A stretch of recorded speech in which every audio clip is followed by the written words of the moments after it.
So the operational manual essentially came from the idea of when I explain to people about the brain, I use the metaphor of a computer, essentially. That our brain is an incredible computer and it has all of these great ways of functioning, and maybe a neurodivergent brain is a bit more like a Mac, and maybe a neurotypical or a non-ADHD brain is more like a PC. They both do the same thing, but they run different programs, they work differently, they have different best ways of functioning.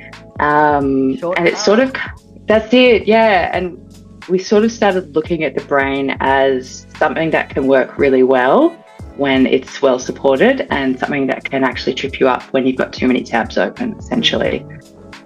So the operation manual is sort of like a brilliant metaphor for externalizing a person's pathway to best and calmest functioning from a brain perspective, but also from a nervous system perspective.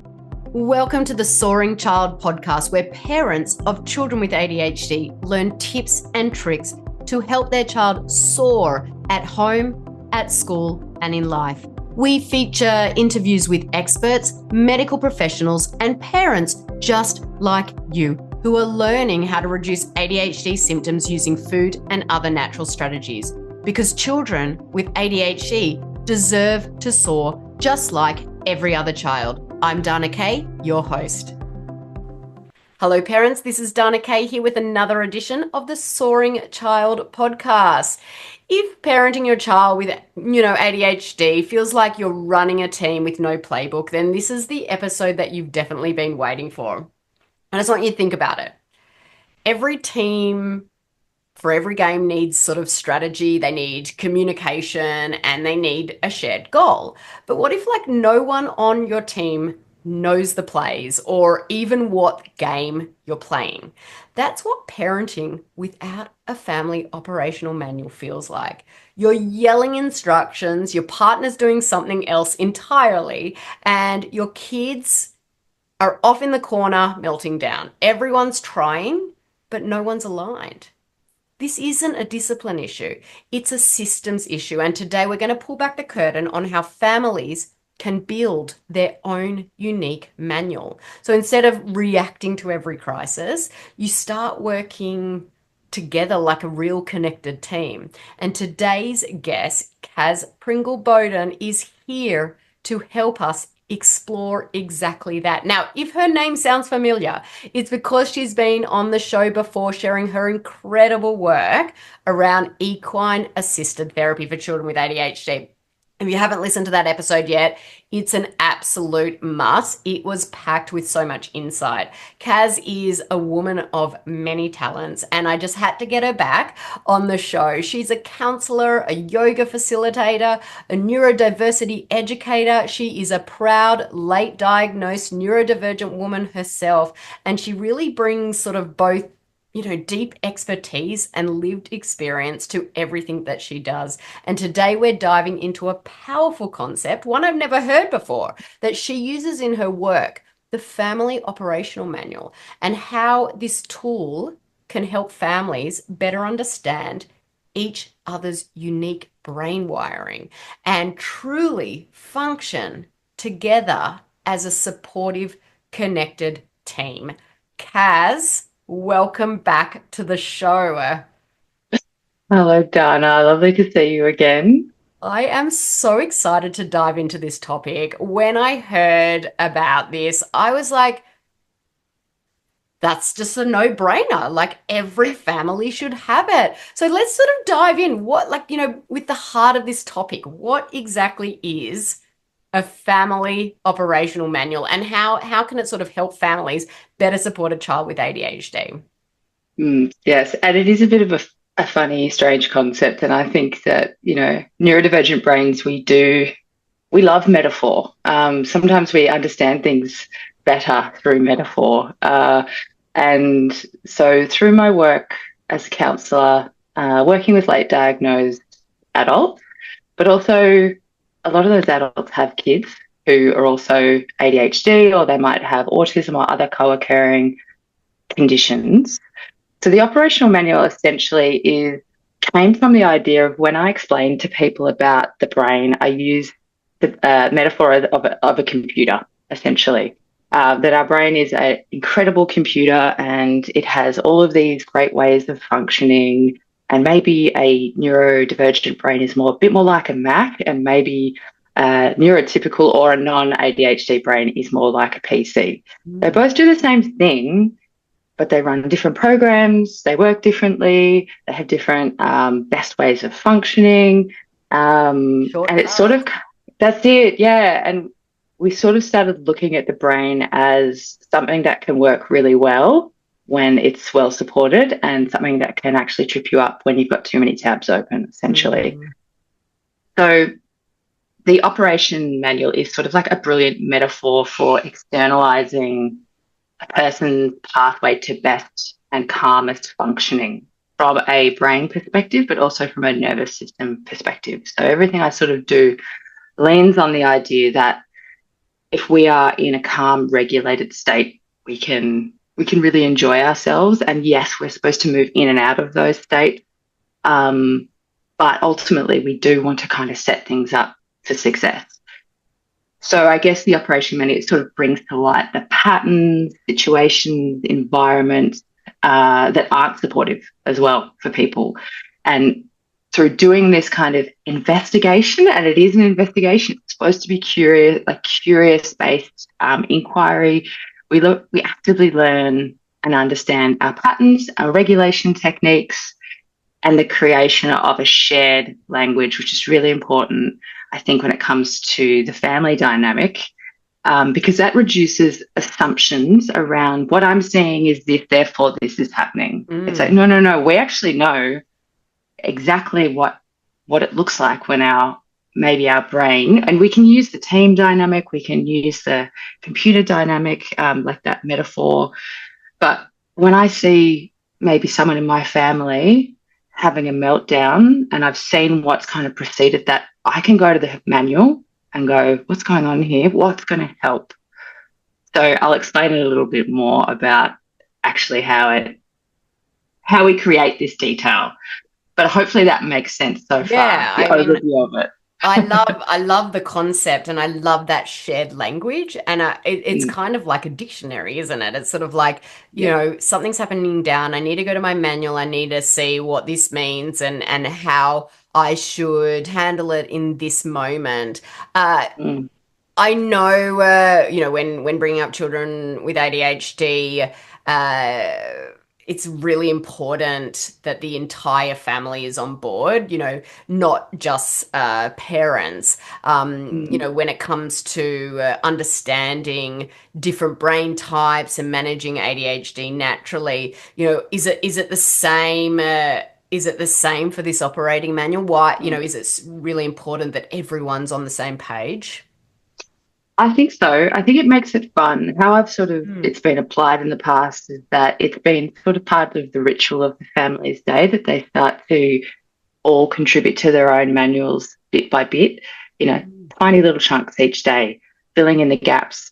And so then they can sort of swap manuals. Some families have actually had each person's manual like laminated. It's available in a public place, so they can go, okay, my sister's doing this, she's like slammed the door to her bedroom, and I'm not quite understanding what's going on here. Maybe I'm going to look at her manual. It says if I'm in my room and the door's shut, it means that I just need some space, and it's not to do with you. Just give me some space, I'll come out when I'm ready. So it's sort of, it removes it's person-led. It's like you're telling me what is best for you, and I'm honoring that, and we're practicing what that means. Yeah. I love that. I am diving a little bit deeper and thinking how this would apply to my own family.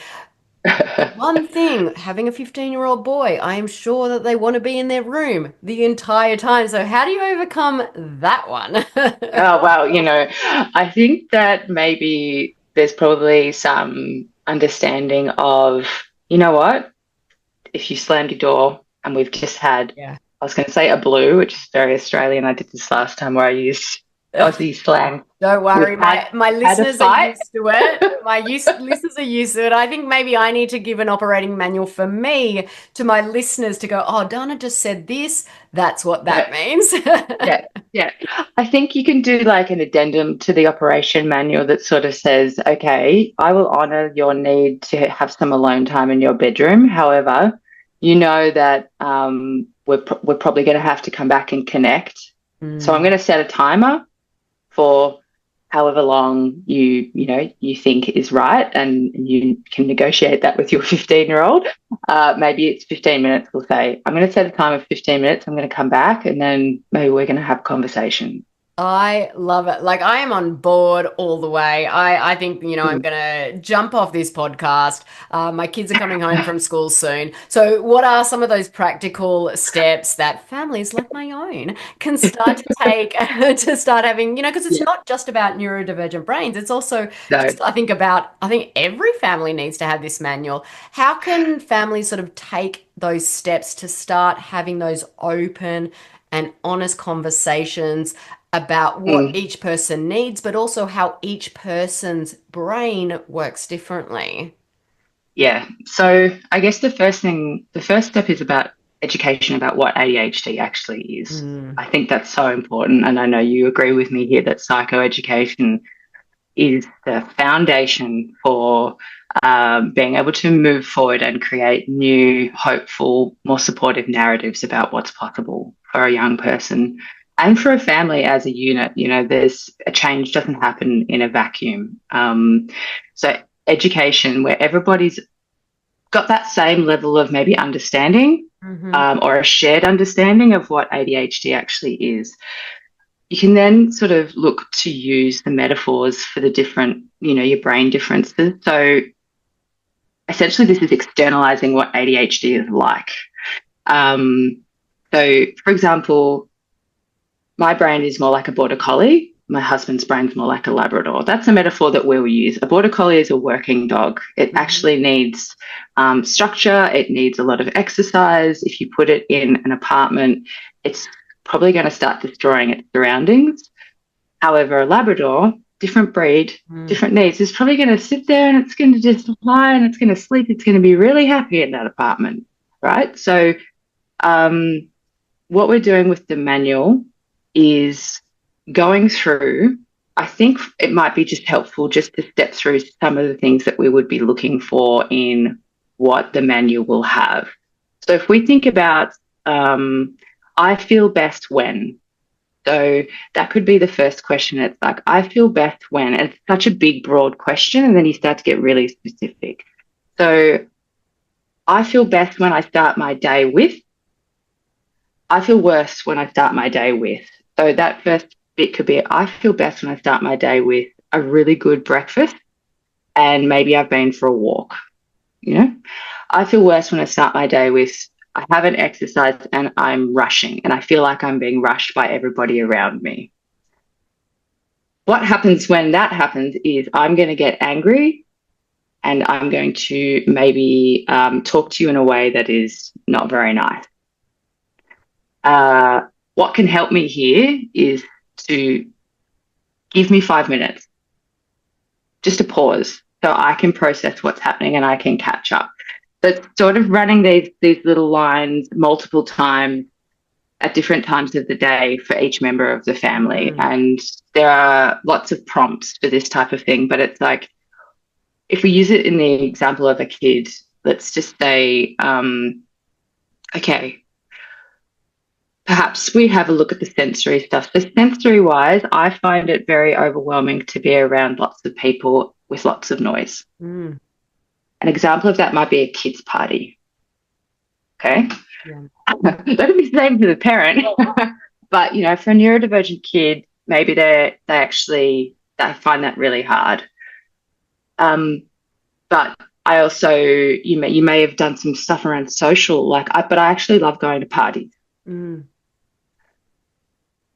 When I'm not coping at a party, I'm going to go and sit in the corner. I'm going to go and hang out with the adults.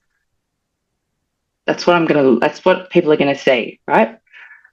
What's going to help is maybe you come up with an idea of, we'll go to the party for, why don't we set a timer? Because ADHD kids love timers. It's like, go to the party, we'll do half an hour, and then we'll go early or something like that. There's a shared understanding of, I still want to participate, but I really find this hard. This is not good for my operation manual. It's going to start the spinny wheel if it's a Mac, or it's akin to having too many tabs open, and I'm actually going to melt down. Yeah. And that could be, agreed ahead of time. That party that kid's going to, maybe you say to the parent of the child whose birthday it is, we're coming for half an hour. My kid really loves to be here, but they really struggle just with so much noise. So if you do see my son in the corner on his own, it's not because he's wanting to be there. He's just overwhelmed. Maybe you can let me know, or something like that. There's just a bit of a plan. As you said at the start, a really good game is set up on the idea of, this is going to be the strategy. This is what's going to happen if that strategy doesn't work. This is our contingency plan. This is how we're going to pivot. And we're all across it, and we know what's going to happen, because changing expectations and circumstances and routines for an ADHD kid is going to be really hard. It's going to continue to stack on the shame. But if we can just understand what's happening and run the scenario for multiple things in that person's life, we're going to start to, like AI, we're going to start to get a really good operation manual going. And through that, it creates confidence that actually I can do hard things. I can still participate, but I can advocate for my needs. And people are going to listen to me, which is the big one. Yeah, and I think it's super important, especially like kids, learning to advocate for their own needs, and us teaching them the skills to be able to do that. And I think this sets it up perfectly. And I also just want to share to listeners, like, this doesn't have to happen overnight. The manual doesn't need to be created on day one. When a scenario comes up, well, how will we handle that moving forward? And you can rewrite the manual as well. I love that example of what you gave with the birthday party, because that can definitely be one that is hard for kids with those sensory issues. In your experience, how does sort of understanding each family's members' unique brain wiring sort of, I think, contribute to that more effective? I know you talked about a little bit of understanding ADHD, but even for adults, even for those that don't have ADHD, how can that sort of like really help in making that manual more, effective? Yeah, I think the 3 points on this would be, the first one is, by doing this work and externalizing what makes us tick and what can actually really trip us up, really reduces the shame narratives around what I'm capable and not capable of doing. Yeah. It creates also a bit of distance between the experience and the behavior. It also, it's like, you know what? It's not me. It's not a moral failing that I can't cope sometimes. This is just how my brain's set up. And I'm looking at, like, we'll use a Mac for an example. I'm using my Mac right now. It's kind of new. I know that I don't leave my Mac in the sun. I know that it needs to be plugged in to work well. I know that I have to do like updates to ensure that the operation system runs really nicely. And so if I'm just trying to create that equanimity from what I'm experiencing and understanding that this isn't a moral failing, it's just my brain, and I can treat it in a different way. So I think that's probably the first part. It just creates that distance. The second thing, I think that's so powerful. Yeah. It is so powerful. And I think it's, we talk a lot about the shield of shame here on the podcast. It's come up a lot. And it is such a big factor for our kids, especially, when they're getting so much negative attention, and their buckets are just, filling up with this negative attention. And so I think that creating that distance, it's not bad. It's not them doing anything wrong. It's just the wiring. That's right. You just need to plug in for a bit. Yeah. You know, you just need to close a few tabs. It's a place where you can actually make really considered, embodied choices, I think. And I will say also, mm, sorry to keep sort of jumping in there, but no, please I do. think that with the technology these days and all of our kids growing up with technology, I think that analogy is perfect because they Mm, get the tab thing. I definitely get the tab thing. I think that kids will definitely relate to something like that because, technology is part of their life. And if they can mm. relate it to something that they love and that they use daily, I think that, that will resonate so much stronger. Yeah, and look, the last time I played a computer game was Tekken in the late 90s, okay? So I'm probably going to use a bad reference here, but, even as far as, a lot of kids will use, use the example of Fortnite, Yes. etc., and they have characters on Fortnite, they also know what's going to make those characters stronger, more capable, um, last longer, etc. And so you can use multiple different metaphors that are going to work for that child, and that's really important, I think. Um, the second way that I would say that this helps with a family's understanding of their own, each individual unique brain wiring, is that it practices the idea of unmasking.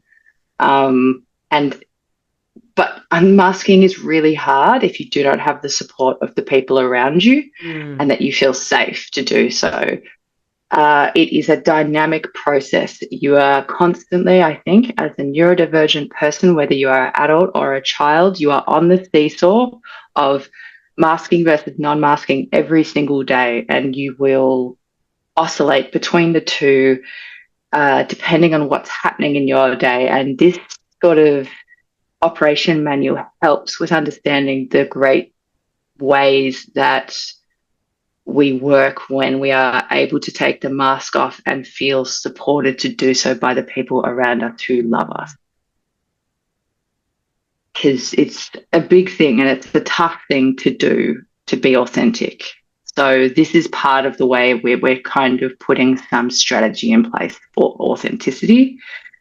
And I guess that, yeah, the last thing with that, it reduces that shame that people aren't understanding me and that I need to pretzel myself Mm. into a different version of me that is more socially acceptable to the people around me. So no, we actually practice unpretzeling with our I love that family. analogy. I think pretzeling ourselves to give ourselves a different version to the people that are unfamiliar with us. Yes, you shouldn't have to pretzel yourself. Yeah, no, and it's I think when I say pretzel, I am alluding to not alluding to very much pointing to what would be considered a fawn response as in a nervous system perspective. It's the idea that if I do X, Y, Z and I behave this way, I will be safe. I won't be ostracized by the people around me.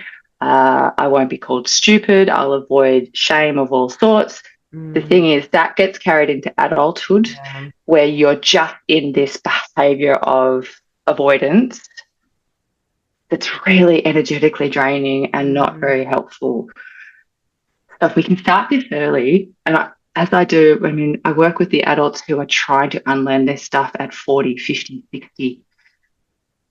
If we could have done this when we were children, I think the flow on effect would be really positive. I would say that I'm fairly certain that would be true. I think that would be Mm, 1000% true. mm, The sooner that we can start, and I think it's like everything that we talk about on the podcast. At the same time, Rome wasn't built in a day, listeners. You'll mhm. remember that one.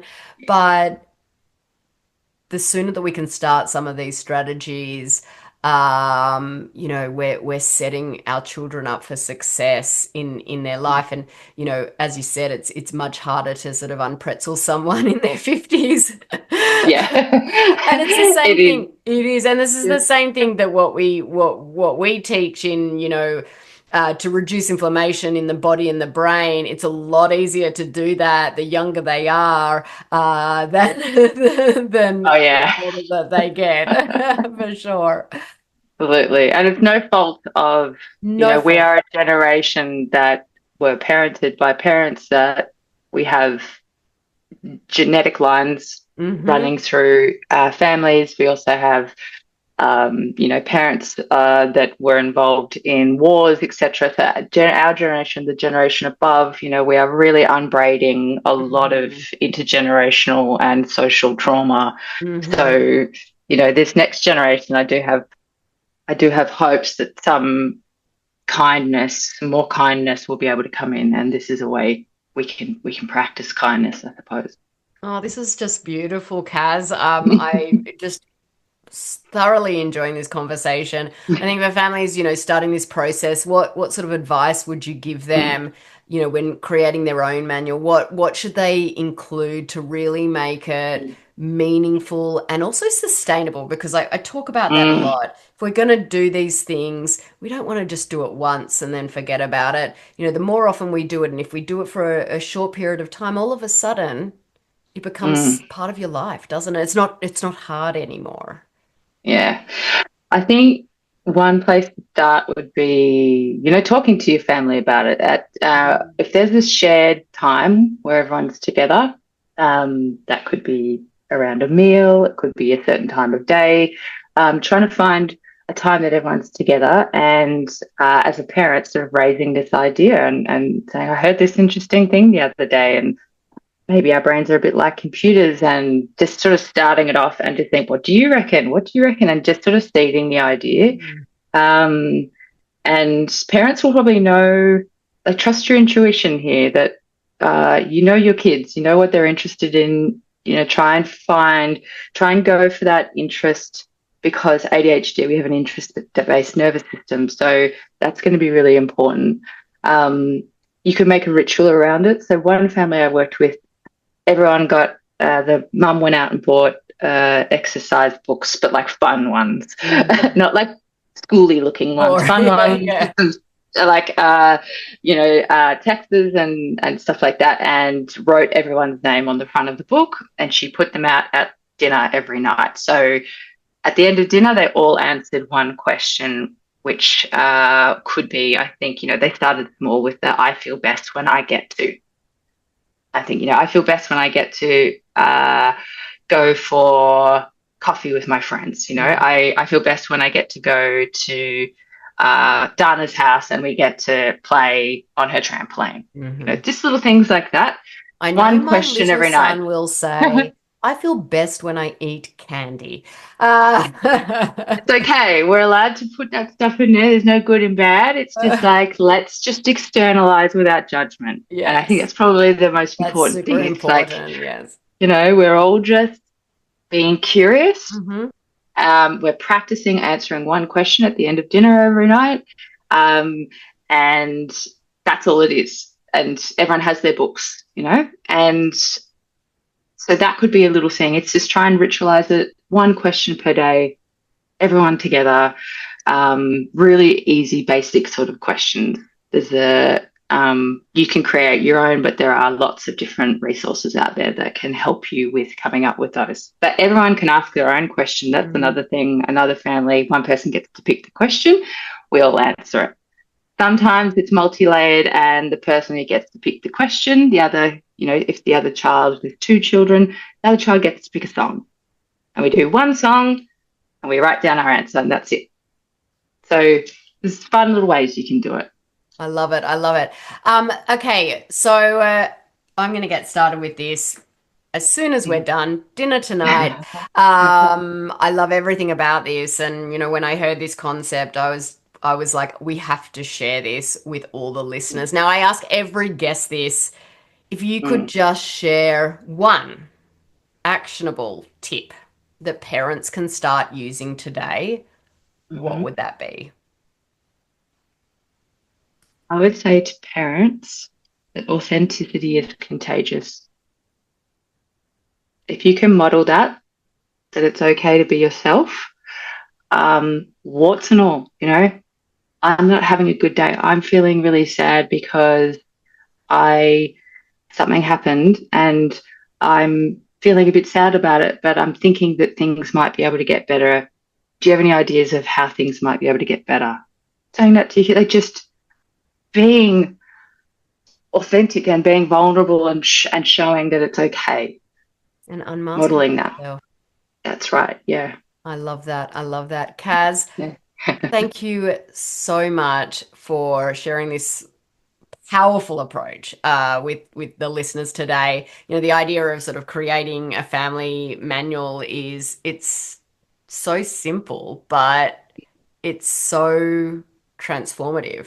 And it's really a great way for families to sort of move from, I think, that place of frustration to a place of really understanding each one of the members of the family. Please tell listeners where they can find and follow you online. I have a website, which is www.cazpringle-bowden.com.au, and there will be a template for the operation manual that people can download and have a play with. But please make it your own, absolutely, because every family is different and should be celebrated. And I also kick around on Instagram at Caz Pringle-Bowden, and yeah, you can find me there. But if there's any questions or ideas or thoughts, you know, I'm very, very open to hearing from people, because it's the voices of lived experience that guide the work that I do. And I'm just a voice, one voice that, you know, I don't know all the answers. So I love to hear what works for other people, because it just makes this work broader and richer. So please reach out. Brilliant, beautiful. Amazing. I know what I'm doing as soon as we get off that website. I'm downloading that guide. Listeners, we'll put a link direct to that guide in the show notes. Caz, thank you so much once again for joining me today. Thank you, Dana, and big love to everyone who listens to the show. Parents, if this episode resonated with you, I really encourage you to sit down with your family tonight. Just start the conversation, you know, talk about your differences. You know, they're not problems, they are strengths, they're wiring differences, and all of those strengths and differences need different type of support. And if you know another parent who's feeling overwhelmed or even disconnected in their ADHD journey, please share this episode with them. You know, you never know who might need to hear that they're not doing it alone. They're not on an island by themselves. And don't forget to subscribe to the podcast so you never miss an episode that is filled with so many tools, so many stories, so many strategies, just like this amazing one that can really help your child and your whole family thrive. Listeners, thanks for tuning into this week's episode of The Soaring Child. I'm Dana Kay, your ADHD health practitioner. Keep on thriving. Thank you for listening to the Soaring Child podcast today. To learn more about how to help your child with ADHD soar using natural strategies, visit our website at adhdthriveinstitute.com and follow us on social media at ADHD Thrive Institute.